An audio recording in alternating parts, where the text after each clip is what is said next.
রাসূল করিম সাল্লাল্লাহু আলাইহি সাল্লাম বলেছেন, লা ইহসা আজাইবুহু ওয়ালা তুবলা গারাইবুহু। এই কোরআন শরীফ কোনদিন পুরাতন হবে না, জীর্ণ হবে না, দীর্ণ হবে না, কোনদিন এর আকর্ষণ কোনদিন বিনষ্ট হবে না। মানুষ শুধু শুনতেই থাকবে কোরআনকে, কোনদিন নষ্ট হবে না। আল্লাহ রাব্বুল আলামিন কোরআনে কারীমকে হেফাজত করেছেন। আজ পৃথিবীর বুকে ধর্মগ্রন্থ হিসেবে আল্লাহ পাকের কিতাব হিসেবে দুনিয়ায় কারো কাছে কোনো কিতাব নাই। সব তারমিম হয়েছে, তাহরিফ হয়ে গিয়েছে। একমাত্র কিতাব বিশ্ববাসীর কাছে আছে, যার নাম কোরআন। নাম কি? আল্লাহ পাক বলেন, কোরআনকে আমি হেফাজত করব।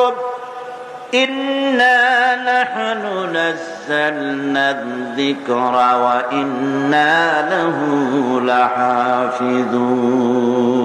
কোরআন নাযিল করেছি আমি আল্লাহ, আর এর সংরক্ষণের সবটুকুন দায়িত্ব আমি আল্লাহ আমার নিজ হাতে গ্রহণ করেছি। কোরআন আমি নিজে হেফাজত করব। এ ওয়াদা কার? বলেন না, ওয়াদা কার? আল্লাহ পাকের ওয়াদা, আমি এটাকে হেফাজত করব। কোরআন আল্লাহ পাক হেফাজত করেছেন। পৃথিবীতে বেদের হাফেজ নাই, বাইবেলের হাফেজ নাই, এগুলি কেউ মুখস্থ করে নাই, কিন্তু কোরআন শরীফকে আল্লাহ পাক হেফাজত করেছেন।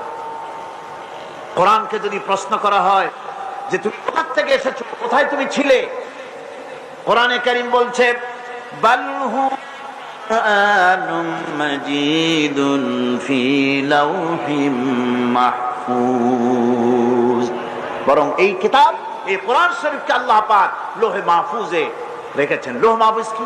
লৌহুন এই শব্দের অর্থ হচ্ছে ফলক, মাহফুজ এই শব্দের অর্থ হচ্ছে সংরক্ষিত। আল্লাহ পাক কোরআনকে সংরক্ষিত করেছেন একটা ফলকের মধ্যে। কিভাবে করলেন? সেই ফলকটার কাইফিয়ত কি আমরা জানি না। ওটা কি খোদাই করে লেখা, না ফেরেশতা দিয়ে আল্লাহ পাক রং আর তুলি দিয়ে লেখাইছেন, না কি কায়দায় ফলকের মধ্যে রাখছেন, এই কাইফিয়ত পৃথিবীতে কারো জানা নাই। যেমন আমরা জানি না হাফেজের, যে ব্যক্তি কোরআন মুখস্থ করেছে, এই মাহফিলে হাফেজ আছেন না? হাফেজে কোরআন অবশ্যই আছেন, কিন্তু এই কোরআন তিনি হেফাজত করেছেন কোথায়? তিনি যে মুখস্থ করেছেন রাখছেন কোথায়? এটা যদি কেউ খোঁজে, হাফেজকে তার মাথাটা অপারেশন করে মগজটা যদি প্লেটে এনে তারপর অনুবীক্ষণ যন্ত্র দিয়ে যদি খোঁজা হয়, ব্রেনের মধ্যে কোরআনের একটা অক্ষর পাওয়া যাবে? তার হৃদয়ের ভিতরে কোথাও পাওয়া যাবে? সুতরাং এখানে যে কায়দায় আল্লাহ পাক হেফাজত করেছেন, এরকম কোন এক কায়দায় আল্লাহ পাক হেফাজত করেছেন যে কায়দাটা আমাদের জানা নাই। আর আল্লাহ এমন ভাবে হেফাজত করলেন যা নষ্ট হওয়ার কোন উপায় নাই। আমার বক্তৃতা বিভিন্ন জনে এখানে টেপ রেকর্ড করছেন, অডিও করছেন, ভিডিও করছেন। এখন এই অডিও ভিডিও হচ্ছে যে ফিতায়, এই ফিতার উপরে যদি আর একজনের বক্তৃতা তোলা হয় তাহলে এটা নষ্ট হয়ে যাবে, ঠিক কিনা? কোরআন তেলাওয়াতের উপরে যদি গান তোলা হয়, ওয়াজ তোলা হয়, তাহলে ওটা বিনষ্ট হয়ে যাবে কিনা? কিন্তু মানুষ, আল্লাহ রাব্বুল আলামিন কোরআনে কারীমকে মানুষের সিনার ভিতরে, মেমোরির ভিতরে, তার স্মৃতির ভিতরে এমন ভাবে ধারণ করায় দিলেন, এই কোরআনে কারীমকে মানুষ মুখস্থ করার পর এরপরে যত কিছুই মুখস্থ করুক না কেন, প্রথম জিনিসটা কখনো মুছে যাবে না। যতই পড়বে ততই এটা হেফাজত থাকবে, নষ্ট হবে না। কোরআন আল্লাহর পক্ষ থেকে নাজিল হলো, কোরআনের ভাষা শৈলী নিয়ে বিভ্রান্তির সৃষ্টি হলো। কোরআনের ভাষা তো খুবই সুন্দর, কি বলেন? সুন্দর মানে কি? কোরআন আরবি ভাষা। কোরআন কি ভাষা? আরবি ভাষা।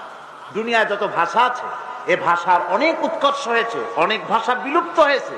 বাইবেল যে ভাষায় নাজিল হয়েছিল সেই ভাষা আজকে পৃথিবীতে নাই।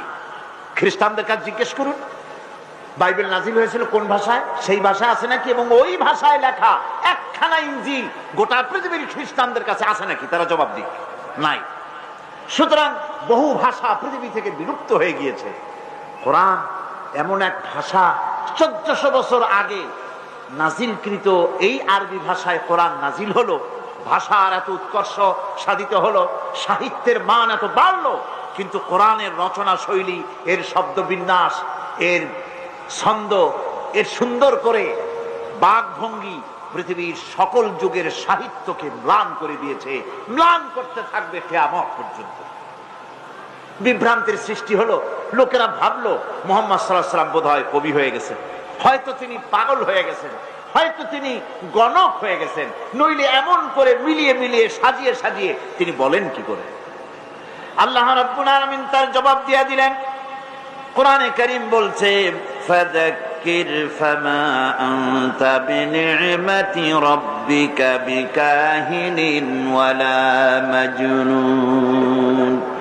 আপনার রবের করুণা আপনি উপদেশ দিয়ে যান, আপনার রবের মেহেরবানিতে আপনি গণক নন আর উন্মোদ নন, আপনি পাগল না, গণক না, কবিও না। আপনার কাছে যেটা নাজিল হচ্ছে সেটা হলো ওহী, আমার পক্ষ থেকে ওহী অবতীর্ণ হচ্ছে।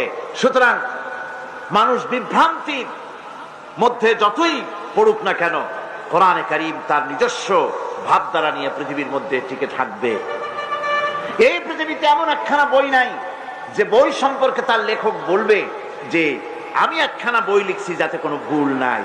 বলেন তো ভাইরা, সুধীমণ্ডলী বলুন, পৃথিবীতে এমন কোন লেখকের সন্ধান কি আপনি পেয়েছেন যে লেখক বলতে পেরেছে যে আমি যে বই লিখেছি এতে কোনো ভুল নাই? কথা বলছেন না কেন? অথচ এই কোরআন যিনি পাঠালেন, কে পাঠালেন? আল্লাহ রাব্বুল আলামিন। এর শুরুতেই তিনি ঘোষণা করেছেন, আলিফ লাম মিম যালিকাল কিতাবু লা রাইবা ফীহি। আলিফ লাম মিম, এ হচ্ছে সেই মহাগ্রন্থ যার ভেতরে সন্দেহের লেশ মাত্র নাই। সুবহানাল্লাহ ওয়া বিহামদিহি। দুনিয়ায় সমস্ত বই শুরু হয় লেখকের দুর্বলতা দিয়ে। তিনি লেখেন, এই বই লিখতে গিয়ে যদি আমার কোনো ভুল হয়ে থাকে, কেউ যদি আমাকে ধরায় দেন, তাহলে আগামী সংস্করণে আমি তা পরিশুদ্ধ করিতে বাধ্য থাকিব। এরকম বলে কিনা? কিন্তু এই কিতাবের কাইফিয়াত ভিন্ন রকম, এই কিতাবের কায়দা ভিন্ন রকম। কোরআন নাজিল যিনি করলেন তার প্রশংসা দিয়ে কোরআন শুরু হলো, আলহামদুলিল্লাহি রাব্বিল আলামিন। সবাই পড়েন, আলহামদুলিল্লাহি রাব্বিল আলামিন। সমস্ত প্রশংসা আল্লাহ পাকের, যিনি তামাম জাহানের পালনেওয়ালা। সুতরাং এই কিতাবের ভিতরে সন্দেহের কোনো কারণ নাই।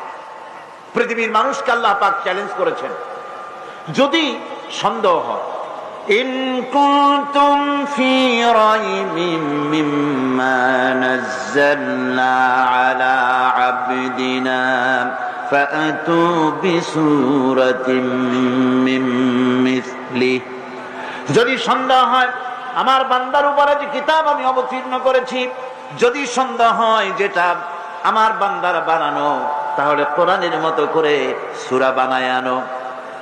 1400 বছর পার হয়ে গেল, আল্লাহ রাব্বুল আলামিনের এই চ্যালেঞ্জের মোকাবেলা কেউ করতে পারে নাই। ভবিষ্যতে পারবে নাকি? পারবে? আল্লাহ পাক এরপরে বললেন, قل لئن اجتمعت الإنس والجن على أن يأتوا بمثل هذا القرآن لا يأتون بمثله ولو كان بعضهم لبعض ظهيرا। নবী আপনি বলুন, तमाम পৃথিবীর সমস্ত মানব জাতি আর জিন জাতি যদি একত্রিত হয় আর পরস্পরকে যদি সহযোগিতা করে, আর এই কোরআনের মতো যদি একখানা কোরআন তারা আনয়নের চেষ্টা করে, সকলে ব্যর্থ হয়ে যাবে। কিয়ামত পর্যন্ত কোরআনের মতো কোরআন কেউ বানাইতে পারবে না। এই চ্যালেঞ্জ আল্লাহ পাকের, 1400 বছর পার হয়ে গেল, এই চ্যালেঞ্জের মোকাবেলা কেউ করতে পারে নাই। বন্ধুগণ, আল্লাহ নাই এ কথা তো পৃথিবীর অনেকেই বলেছে, বলে নাই? বলেছে কিনা কোন? অনেকেই বলেছে দেয়ার ইজ নো গড, স্রষ্টা বলতে কেউ নাই, এ কথা বলেছে, পাগলেরা বলেছে।